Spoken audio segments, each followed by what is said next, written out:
That was the first stage for me of actually becoming a man. So it taught me a lot, but I also had a lot of fun doing it.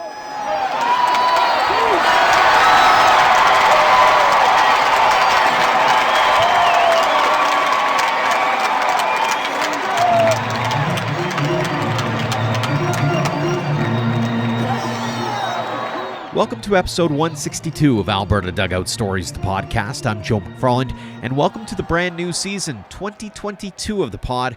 We're so glad to have you along for the ride, and it's kind of fitting that the first guest of the new year on episode 162 is a guy hoping to play 162 MLB games this year as a member of the Cincinnati Reds. Alejo Lopez made history last summer as being the first position player from Dawgs Academy in Okotoks to make it to the big leagues. The Mexico City native tore apart minor league pitching after being drafted by the Reds in 2015, earning a spot with Big Club for 14 games in 2021. While hitting .261, the 5'10", 170-pound infielder isn't content with that. He wants more and is working towards that goal every day.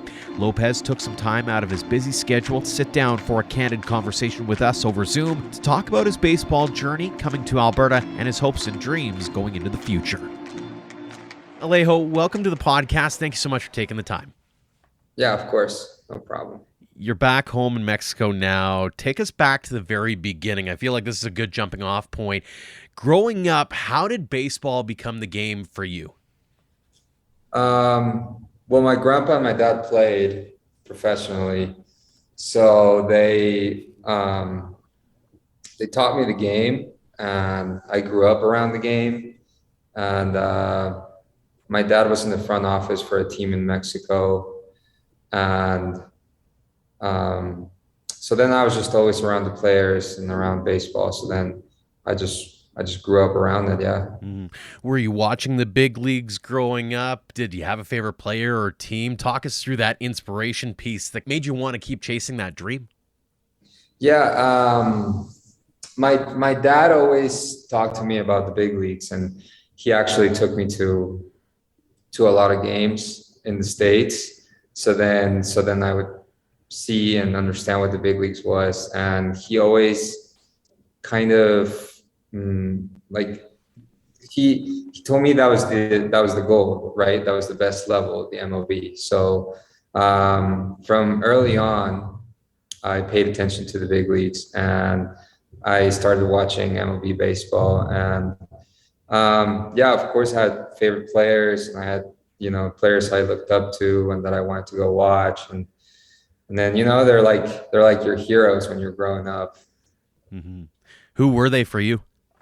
Obviously Jeter was a big movement when I was growing up, and then Barry Bonds. And then also my grandpa would talk to me about older players from like older generations. So then I also started looking into that. And then I also really paid attention to Tony Gwynn, players like that. Yeah.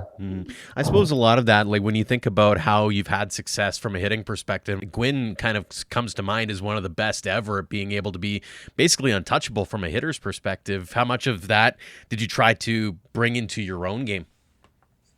Well, growing up, I started analyzing more like the game. When you're just a kid, you're just playing and you want to hit homers, and you want to, I was always good. I always had skill. So I was just playing the game. But then when I started, playing in better levels, I started analyzing the game more. And obviously my dad and my grandpa, they were great coaches once I started playing in better leagues. And then I started looking more into like different players like Tony Gwynn.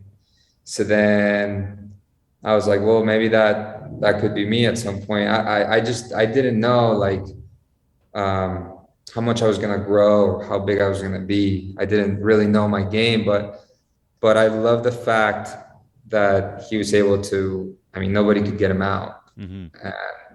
But then there was other like power hitters, and then homers are also fun. So then you start looking into more the analytic way and who you are as a player. Do you remember that moment when you realized that there was something more to this, that it was going to be more than just sort of the backyard play and that kind of thing, and that there might actually be a shot for you to make a career of this? Yeah, you know what? Like I grew up very confident because I was always the best player in every league. So then I was like you know, I didn't know better, so I was like, oh, baseball is easy. So then I was like, oh, like I'm gonna make it to the league, like no problem, you know? So then from early on, I was just like every challenge was like, oh, I got this, you know? Mm-hmm. And then once kids started growing and throwing harder, and then this is more like 16, 15, 16, 17 years old, and then the game obviously humbles you, and then you're like, whoa, like, maybe I'm not the best. But like when you're a kid, you're always usually the best. Mm-hmm. So take us back to how you ended up in Okotoks of all places. I mean, it's such a cultural difference between being in Mexico and then basically going across the country and heading up to north of the 49th parallel. Yeah, so going back to your last question, like that's when I started getting serious, when this whole thing started happening with Okotoks, because I was playing a lot of sports back then. Like I was playing baseball, I was playing soccer, I was playing golf, and so I was just kind of like having fun and being an athlete. Obviously, my dad wanted me to play baseball and my grandpa wanted me to play baseball, and they kind of pushed me towards that. But I didn't know. I just was like, well, I don't know what I want to do. Like, and then the dogs came to Mexico City to sort of like a clinic, like, like teach baseball to people in Mexico and like fundamentals and like, I think that's what they were doing. And they came with a bunch of coaches, and I actually didn't want to go. I was like, well, I don't really want to. I think it was Monday through Friday, and I didn't want to go. I was like, told my dad I didn't want to go. Like I wanted to go play soccer. I had some sort of tournament, and I didn't want to do baseball. Mm-hmm. So then Monday, Tuesday didn't go, and my dad was like, hey, you should go. I think you should really go. Like they're doing some cool drills. I think you would enjoy it, and I think you would learn something. So I was like, okay. So then I went on Wednesday, and I just took ground balls and hit BP, and then the coaches came up to my parents and started talking about me, and then all of a sudden it was just like, well, would you want to do something like that? Would you want to go to the States or to Canada? So then we started talking about possibilities, going maybe to Okotoks or going to Florida or going to Phoenix, wherever, and like start, playing in better levels, because I was past that level in Mexico, Mm-hmm. and I needed more exposure. And so my mom didn't want me to go to the States. And then in Canada, there were like host families. The dogs were doing that. And my mom loved the idea of that. So then my mom was like, well, I don't want you to like, live with like a roommate or something. Like, I don't trust you to do that. So then Canada was like the option to take that jump. So looking back on that, was there an element of homesickness that came along with it, or did you find the transition to somewhere so far away from home fairly easy to navigate and control? So when I got there, I was very excited, and my English was okay. Mm-hmm. So that was kind of a hurdle. But right away, I started having fun and making friends, and I learned English pretty quick. In 6 months, I was pretty good at it. So then, but the first 2 weeks, I was like so excited, I wasn't even thinking about my family. Right. Then after that, it was like, then things started hitting me like, damn, my English not that great. Like I miss my friends. I miss my family. I miss mom. I believe I was 15 or 16, somewhere around there. Hmm. And so, yeah, I started missing family, and then um, that then started getting hard. And then I called them and I was like, "Hi, hey, I don't know if I can do this." And the thing is that they were like, "Okay, if you can't do it, then come home." Because I thought they would be like, "No, you got to stay." But then them telling me like, "Okay, like if you want to come home, come home." Then that was like for me, it was like, "Oh no, I can't come home. I got to stay." So then, yeah, and then I started making a lot of friends. I started playing baseball, and then I just forgot all about it because it was such a fun time for me, honestly, up there. Hmm. I didn't want to leave at first. What do you remember most of your time with the Dogs and with the academy and having that whole different kind of cultural experience that went above and beyond your usual home life? Um, well, I remember at first it was like I like to be flashy on the field. Hmm. So I like to do all kinds of things. And Canadians were like more fundamental. Like they were all about fundamentals, and like we do this, we go about our business this way. And I just wanted to be flashy, and you know. So then right away I was like different in that sense, and I like that. Hmm. So then I remember that like people were asking me how to do different like tricks with the glove and stuff. And then I started enjoying that because I started making friends that way. I like my teammates started. It was like I started building some sort of bond with them, and then um, I started making friends at school, and then whenever the coaches started, teaching me more about fundamentals, and I started playing baseball, and then I earned my spot at shortstop, then that's when I really started having fun. And I just remember that we were we were the best in the area. We would like the the toughest games were against Vauxhall, I believe, Hmm. and they were a really great team. So it was always like a big deal beating them.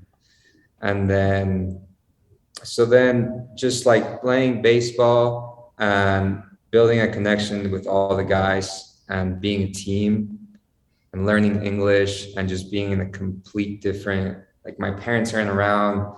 It's like just me. Like that was just like such a learning experience. And then I was just having fun. I was enjoying playing baseball in like a complete different country. Hmm. And I noticed a few tweets from those early days as well about referencing hockey. And guys like Matt Lloyd and Dane Tofflin were front and center. It seemed as though whenever you were tagging guys, did you pick up the hockey bug at all while you were up here, and did you stay along with it? It was scary, man. Like they were going so fast and I could barely move. So, but I tried it. I gave it a shot.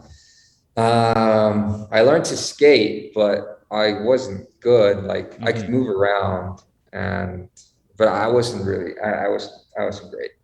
But I remember when it started getting cold and started snowing, and it started getting like negative tens and fives. So for me, it was like now what? Like now we can't be outside. Like Hmm. no baseball. Like and then, but for the guys, it was like an exciting time. So then, the fact that they had exciting things to do in the winter, like made it excited for me as well. Because they were like, "Well, we're gonna go to the ODR, and we're gonna go to the ODR. We're gonna be playing games at the field house, like stuff like that." And then it was fun because going to the ODR, it was like our way of, hanging out, Hmm. and they enjoyed it so much. I never went like snowboarding or anything like that. They didn't let us, so Right. yeah, the ODR was cool. Looking back on it, the benefit of 2020 hindsight, what did that program mean to you in your development, not only as a baseball player but as a human being as well? Well, baseball wise, I learned all the fundamentals of the game there because we had some really good coaching. We had Brandon Newell, we had Alan Cox, we had Brett Thomas, and these are all guys that like know the game really well, along with some other coaches. And baseball wise, I learned the fundamentals. I learned not to be so flashy and just make the play. I learned to move runners over. I learned to hit left-handed because I was a switch hitter, but since I was so good right-handed, I just wanted to stay right-handed. And Brett Thomas actually made me hit left-handed. He was like, if you go to the other side of the plate and try to hit righty, I'm going to bench you. So then, and now it's like, I'm so thankful for that because I'm actually, I think, a better hitter from the left side. Moving on past that, as a human being, well, I learned to do things by myself. Like, everything was on me, and it was such a huge responsibility because it was a different country, and not just that, like a different language, right? So it was on me to make it happen in school and to still be able to, get better playing baseball. So then that just gives you, it just gives you a lot of responsibility to manage your time as a human being and know what's good for you, know when it's time to have fun, know when it's time to work. And that was the first stage for me of actually becoming a man. So taught me a lot, but I also had a lot of fun doing it. Very cool. You go in the 27th round of the 2015 draft to Cincinnati. Take us through that day, finding out that you get drafted, and that what were you doing? Where were you? What was that whole experience like? Well, that was honestly, I'm going to be super honest with you. That was a huge disappointment to me. It wasn't a fun day for me. Because in sophomore year, when I went from Canada to the States. My dad, we went to play a tournament in October with the Dawgs, and then my dad started seeing everything, and he was like, well, maybe it's a good idea to come here. Maybe you'll get drafted. Maybe you'll get a scholarship. And my dream school was ASU. So he was like, why not Phoenix? So then I started talking about it and then moved to Phoenix. And then my sophomore year, long story short, sophomore year, I hit 532 or something like that in Phoenix high school baseball. And then right away, colleges started contacting me, and my name started going around. And then my junior year, I was projected to go in the first 2 rounds. And then all this stuff was hyping up. Now I went to the area code games, and I'm just telling you this story super briefly. I went to the area code games, and I didn't have a good area code game. Like, I didn't play well. My swing was all messed up. I was listening to the wrong people, and couldn't hit past 88. You know what I mean? So then that's when my draft stock dropped, right? And then my senior year, started working on my swing and stuff, had a good senior year. And then I was like, well, maybe I still have a chance to go in the first 5 rounds. And there was a lot of scouts at the area code games. It was a big deal. So I think it was disappointment for them that I couldn't play there the way that I played in high school baseball. And then I went late in the draft, but I did end up committing to ASU. They gave me a scholarship. I chose to commit to them. And then the day of the draft, I went late in the draft. So then that was just a huge disappointment. I was like, I started overthinking everything, but young and naive, I was young, proud, prideful and naive. I was like, I don't want to go to school. I'm ready to play baseball. And then my mom was like, well, there's a lot of people that go to school, play 3 years, didn't get drafted in the first round. Maybe that could be you. And I was like, nah, I don't want to do that. I want to play. Like, I want to. And then that's when my character started really building. I was like, I want to show people that I'm a first rounder. I don't care if I'm 5'9", 5'10", whatever they put out there. I don't care. I want to show them. So then that day was a huge disappointment. I didn't sleep the night after, and I was just very pissed off. I wasn't having it. So it wasn't like, yay. It was like, okay, I got a point to prove now. Do you think that chip on your shoulder maybe helped you in your progression as you went up through the system? Because I know it's been a few years of kind of the trials and tribulations, and obviously the grind of the minors. Did that kind of help you and fueling you to make sure that you got to that top level?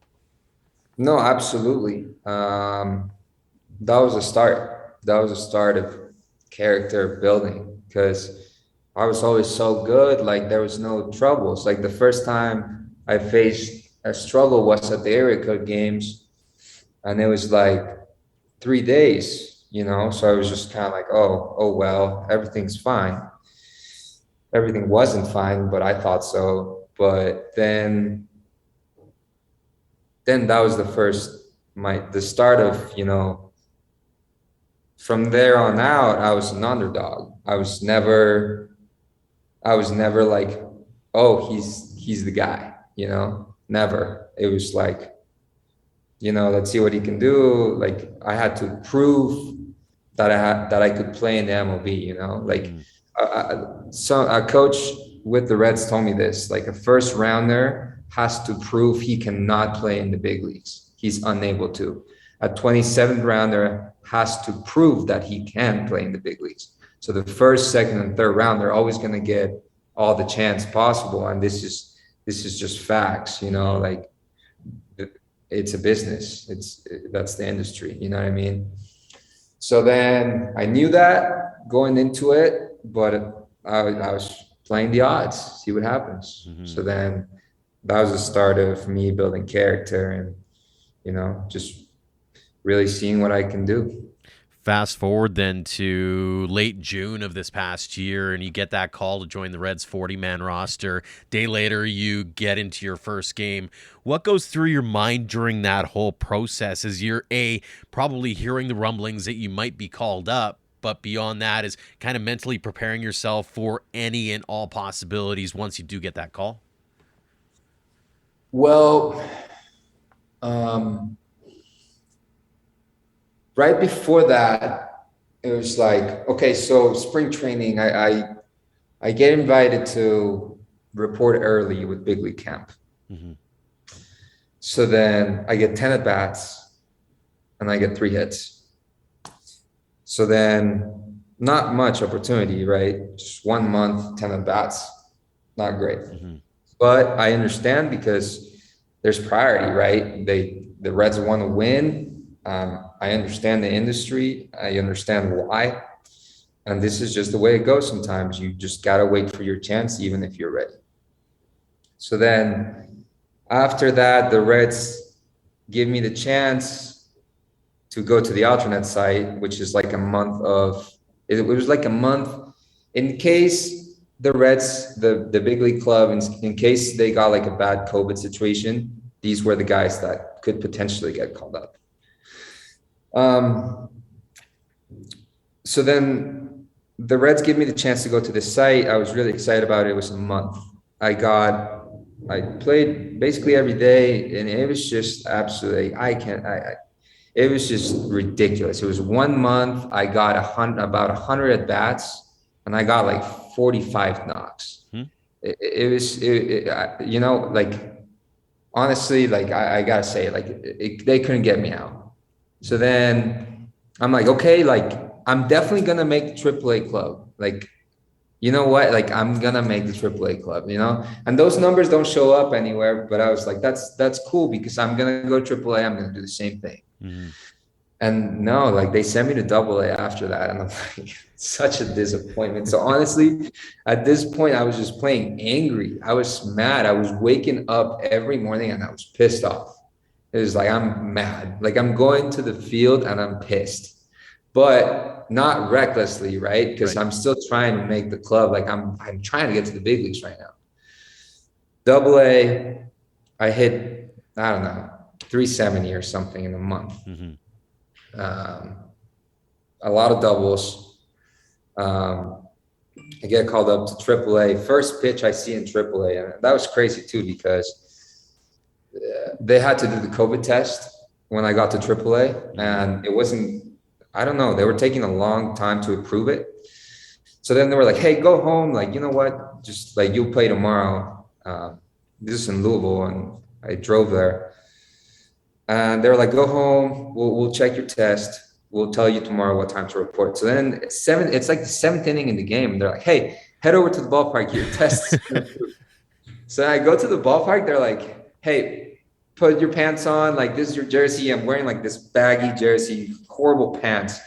Like, first cleats I found in my bag, put them on and get a quick stretch in. And then PK, the manager there, he's like, hey, you're a good hitter, right? I'm like, yeah. He's like, all right, so go do what you do. So then I just go right up to the plate, and first pitch I see in AAA, it's a knock.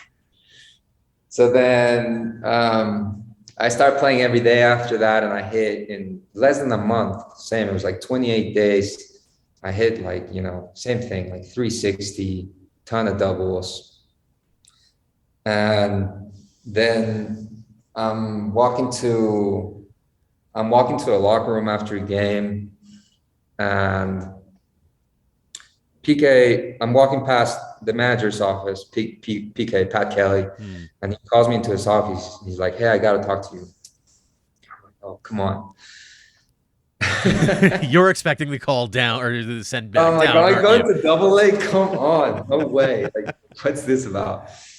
And he's like, hey, remember what I told you a couple months ago? I'm like, hey, you told me a lot of things. And he's like, hey, I told you you'd be a big leaguer one day, did I not?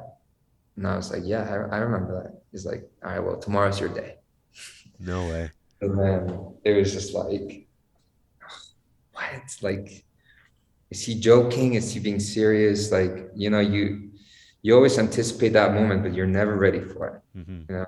Take us back to the lead up to that at-bat, and we'll get to the at-bat in a second. But as somebody who's in the entertainment business, I always kind of take those moments during a game to kind of soak it all in, go, okay, this is cool. I get to do this for a living. From a player's perspective, before you step into that batter's box, do you take that moment to kind of recognize the situation and to go, okay, I'll call it, I finally made it. I finally got to this point where I'm putting on a big league uniform and I'm actually stepping into the batter's box? Not before the at bat, because I knew the coaching staff. I knew they knew that I was really hot, and I was like, they might use my bat. So then I was ready. I had my helmet, batting gloves. I was ready to go, and then they hadn't told me anything. And so the manager saw me that he looked back and saw me that I was ready. And then they came looking for me. They're like, hey, you're going out. So then this is all like, I blacked out. I don't remember much about this. I think I took a couple hacks or something. I do remember walking to the box and looking up and just seeing like so many people, and the people at the top, they just looked so small. And I was like, I can't be looking at that right now. Come on, focus. So then I just walk up to the plate, and I was just like, well, same thing, right? Like, I'm not changing a thing. I'm doing the same thing. Like, I remember thinking that, like, same thing. See the ball, hit the ball. If you like it, swing it. If you don't like it, don't swing. Keep it simple. And yeah, broken bat, knock. First pitch, broken bat, little blooper down. Welcome to the show, Alejo Lopez. A base knock on his first pitch. And then they switched pitchers. So then I had a couple minutes to really just soak it all in. And then the crowd got up and clapped. And then it was like, honestly, it felt like a movie, because I had all this time to really just enjoy what just had happened. And then I realized, like, okay, like now I can enjoy it. I'm in the big leagues, awesome. And then game started again. I'm like, all right, let's focus on base running. I don't want to get picked off. Going back to after you get that hit, you round first, you stop, you go back to first, and I was watching the video and you look skyward and then you clap your fists together. What's going through your mind? Who are you thinking of in that moment? Because clearly that's something that has kind of been ingrained in what your traditions are, your what you happen to do on a daily and nightly basis when you're hitting the ball. Yeah, so well, my grandpa passed away. And he's the one that taught me the game along with my dad. So it was just a moment he wasn't there. So, maybe he was, I don't know, but I was just looking up to the sky thinking of him. And I was just thankful, just like, it was just like a moment where I just felt really grateful. And there was just a feeling of, happiness and just very content. And I was just thinking of him. I was, obviously you wish people like that you wish they were still there, but they're not. And, they instantly come to your mind because not just because they taught you the game, but because they were along with you for so long and, family. Absolutely. At the end of the year, you're named the Reds Minor League Hitter of the Year. What did that recognition mean to you as you look back on the grind and everything that you've gone through over the last few years? Well, I was just, just thinking back on everything. I'm just really happy that I'm just very happy that I got the opportunity to make my debut with the Reds, because I developed with them. And even though I was a 27th rounder, they still gave me the chance to play. I was started every year. And then getting the chance with the Reds and then getting recognized by them being the hitter of the year, it was just like, yes, I've put in the work, but also they've given me this huge opportunity. So it was just, I was just really thankful with them for giving me the chance and recognizing my work. And, these are just little things that push you forward to keep on doing what you do. Mm-hmm. What kinds of things are you working on over the off season here to make sure that you're not only just achieving that little goal of that 14-game stint this past year, but making sure you stick there going forward? Yeah, so honestly, it's a great setup. I think that I've used my off season greatly. First 2 months of the off season, I decided to play winter ball in Mexico, and I told them, "Hey, listen, like, we can put everything I want on the contract, but something that has to happen if you want me over there, I'm going to play shortstop." You know what I mean? Like, the role that I'm doing right now with the Reds is like kind of like a utility player. I've played left, third, second, but I never, and then it just gives you such an advantage to be able to play shortstop. So in the first 2 months, I played shortstop, did a great job. And then now my dad is here in Mexico. And right now is the off season here, so I'm just using all his tools to my advantage. So I'm living with him right now, and I'm using the stadium to myself. The coaches here are helping me out with my stuff, whatever I want to get better at, the trainers. So then I just have this amazing setup that it's such a hard thing to get to a lot of the players. Just working on every aspect of the game on an actual baseball field. Also the gym, and obviously from here on out, it's like, how do I not just make the club, how do I play every day?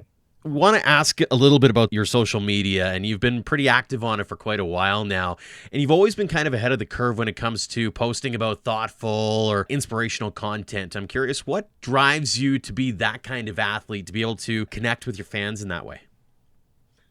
Well, just whatever I'm thinking about that makes me better. Like now that we can all connect from so far away, it's like, why not um, tell them what I'm thinking, thoughts that I have on a daily basis, that make me better, actual things that I never put stuff on my social media that like it's just to put it out there. If I'm putting something out there, it's because it's something that's helping me at the moment. Mm-hmm.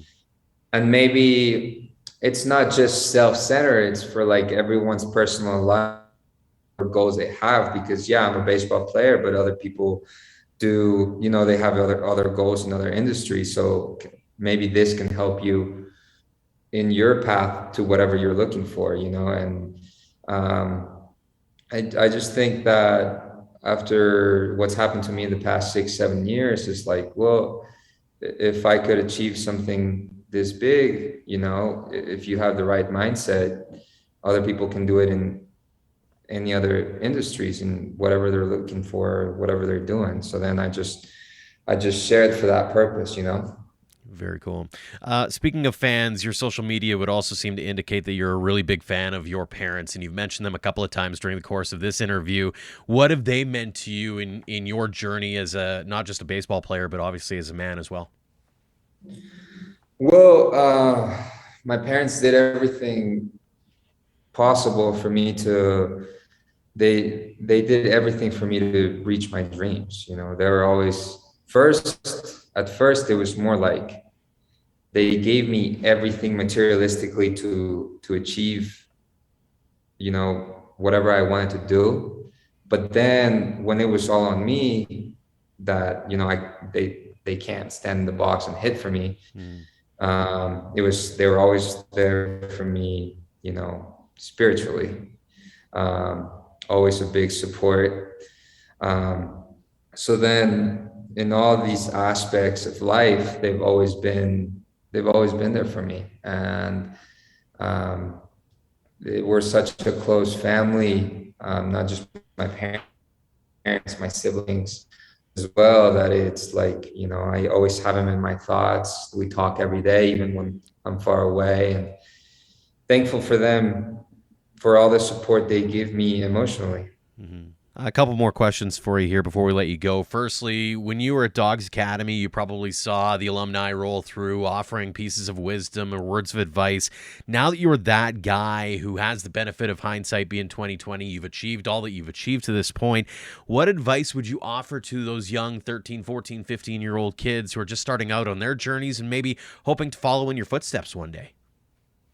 Well, I would say, listen, when I was young, I used to hear a lot of people say, well, if you don't have the talent, then you probably like shouldn't try, or like it's not for you. And I just want to tell them that's such a huge lie, like don't ever listen to people that tell you don't have the talent. Don't ever listen to people that tell you don't have the height or the weight, because many, many, many, many times they're wrong. But in order to achieve things, you got to put in the work. As long as you put in the work, as long as you pay attention to detail, as long as you really dive into wisdom of whatever you're trying to do and work at it every single day, you can achieve great skill. And even if you're not talented, you can achieve whatever talent can achieve. So if you're 13, 14, 15, and you're working at something, and not just in sports, in school, or whatever you're trying to do, that's what it's all about. It's about putting the time in and showing up. If you show up and put in the time, you can make huge things happen. And you have the advantage of youth. You're young, so like you have all this time to really, really put in the work and not give up. So don't listen to people that believe in talent, because many times, work can achieve a lot more than talent. It's one of the things I said as a manager was I can teach talent, I can't teach attitude. I'd rather take somebody with 100% attitude and 80% talent versus somebody with 100% talent and an 80% attitude. So love that transition there from you. Final question here for you. It's the one that we ask everybody. What does the game of baseball mean to you? Baseball baseball is a way for me to get away from, real life. And that's how I try to look at it. There are so many things, so many tasks that we have to get done every day as an adult. And baseball is just my way of leaving that and being a kid again. And I'm good at it because I enjoy doing it, because I love doing it. So baseball to me is just a way of having fun, and being my best self, competing. And it just so happens that it's what I do for a living. So it's just a win-win situation. But there's nothing like, being a kid on the baseball field all over again, like there could be all of these things happen, but you show up to the field and you're having just as much fun hitting a double or fielding a ground ball, winning a ball game. That's what baseball means to me. It's just a distraction from the real world that brings out the best of me. Fantastic stuff. Well, Alejo, congratulations on all the success you've had at this point. Continued success as you go along your journey. And again, thank you so much for joining us here on the podcast to share your story. Yeah, thank you for having me. Big thanks again to Dawgs Product and Cincinnati Reds infielder Alejo Lopez for joining us this week. We'd also like to take a moment to thank our Platinum supporters. The Okotoks Dogs have their schedule out and are busy recruiting for the upcoming WCBL season. Check them out on all of the social media networks as well as dogsbaseball.ca. And AHP Academy has been busy during the offseason as well. They've been announcing a ton of player commitments and unveiling growth plans for the Edmonton area. Check them out on social and at ahpbaseball.com. As always, thanks to all of you for downloading and listening. We really couldn't do all of this without all of you. Until next time, thanks for all of your support, no matter the platform of Alberta Dugout Stories.